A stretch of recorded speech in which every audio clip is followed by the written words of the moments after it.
Hello everyone.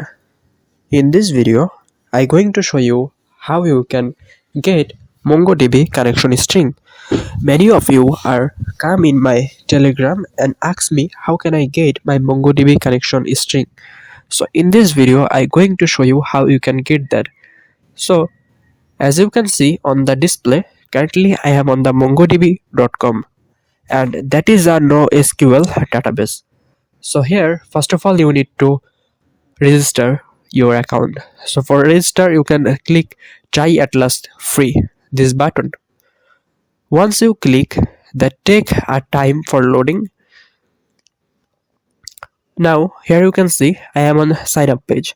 So here you can continue with Google, and if you want you can continue with your name, company, email and password.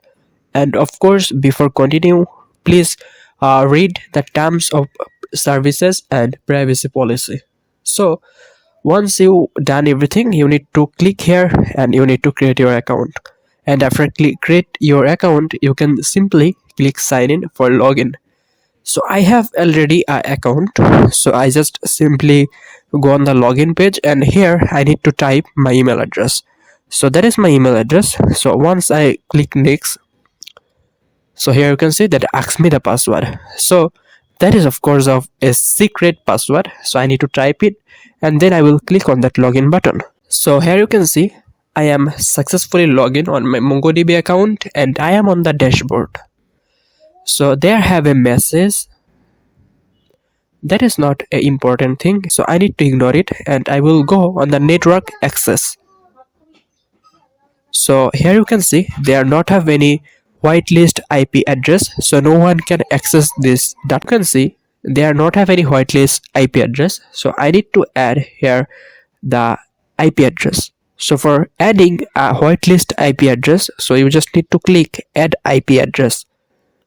Now here I want allow access from anywhere and they are not have any time limit, so I just click confirm.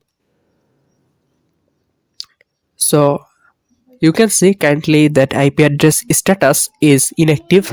I will go on the database access because I need to create a database user.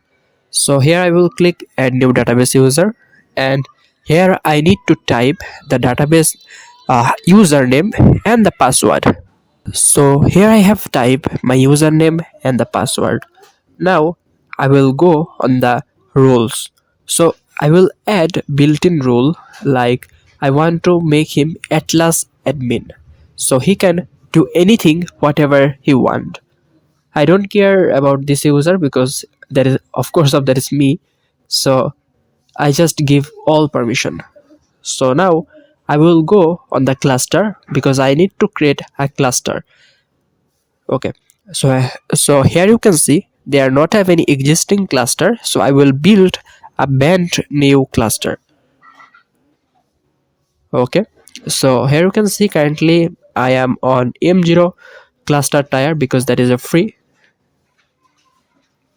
And if you are dealing with something like a million user, of course you need to pay them.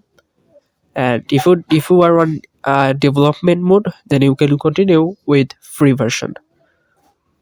Okay, everything is perfect. I just click create development.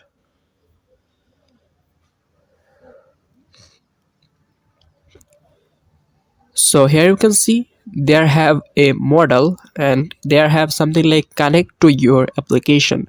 I click on the drivers and here I am see, and that show me cluster 0 is provisioning. That means that is building currently. I need to wait a bit for complete the provisioning. After waiting some time, you can see here our cluster is successfully built.